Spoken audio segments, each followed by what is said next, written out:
పడేది వీరికే. రేవంత్ రెడ్డి కీలక నిర్ణయం. రేవంత్ ప్రభుత్వం ఏడాది పాలన పూర్తి చేసుకుంటుంది. రాష్ట్ర వ్యాప్తంగా ఉత్సవాలు నిర్వహిస్తోంది.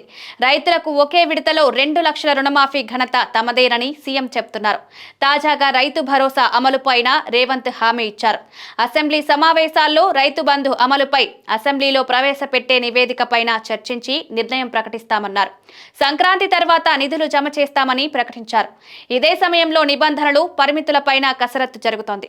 అయితే ఇప్పటికే సిద్ధమవుతున్న నివేదికలో కొన్ని కీలక సూచనలు చేస్తున్నట్లు తెలుస్తోంది. అందులో నిజమైన రైతులకే మేలు కలిగేలా కొందరిని మినహాయించడంతో పాటుగా పొలం పరిమితి ఖరారు చేయనున్నట్లు సమాచారం. ప్రభుత్వ ఉద్యోగులకు, ఆదాయ పన్ను చెల్లింపుదారులకు రైతు భరోసా ఇవ్వకూడదని భావిస్తున్నట్లు తెలుస్తోంది. అదేవిధంగా 10 ఎకరాలకు పరిమితం చేసే అంశంపైన ప్రతిపాదన చేయనున్నారు. దీనిపైన అసెంబ్లీలో అన్ని పక్షాల నుంచి అభిప్రాయ సేకరణ చేసి తుది నిర్ణయానికి రానున్నారు.